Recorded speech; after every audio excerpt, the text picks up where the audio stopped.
Thanks very much, Emily. We are back with Doug Borszynski, the science guy, and he's going to show us a trick that we've seen in the movies, we've seen on TV shows. We're going to try and pull a tablecloth out from underneath our very fancy table setting here. Have to do a shameless plug, though. If you want a gift that keeps giving, we have museum memberships for families. I would love that. You guys have cool stuff coming up, we got too. CSI coming up, and then Grossology this summer. That's a great exhibit. Museums are on waiting lists for that. Absolutely. Awesome. Yeah. But let's get to this. Yeah. Now, the classic way to get invited back to a dinner party is, of course, throwing the tablecloth off and having everything stay on the table. Yes. The key being invited back is having it stay on the table. And not just explode everywhere, have potatoes all over your relatives.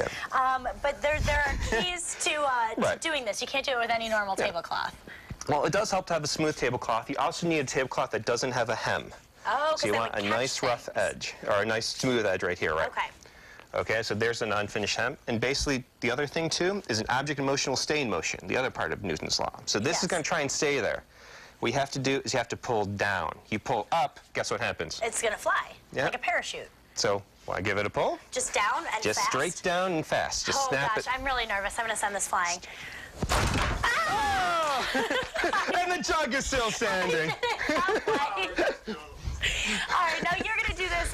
Absolutely. We're going to try the little practice. I do recommend a little practice with this. I can't take this to the party yet. I'm not ready. Nope. I am definitely not ready for glass. Oh. Oh, my gosh. Now, the key is actually more weight will actually keep... Wait, how is that turning pink? Do you have something in the... I hope you do. A nice special science ingredient.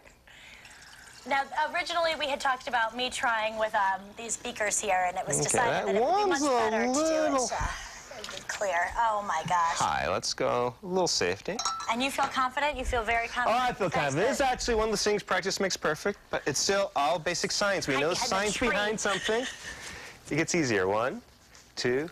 Oh, my God! That was so cool! You must impress everybody with that trick. It's fun. Have you taken it to parties before? Only twice, and one of them I'm not invited back. Oh, no, it didn't work? No. Did you throw the plate? A couple things went over my shoulder. I lifted up. Oh, no. Yeah. That's not good at all. All right, any last piece of advice you'd have for somebody attempting this? Like, is there a good way The biggest thing, practice a little bit more weight in the center. Get things off the edge, too, because those will go flying. And you definitely want to make sure that seam doesn't have that hem on the edge, because that hem will hit the table, it'll hit the glassware, especially silverware. It likes to really fly up. Okay. And practice. Practice makes perfect for anything you do. All right, so maybe grab some silverware and go in a room with no people where it's okay if things fly. Put some tarps down, perhaps.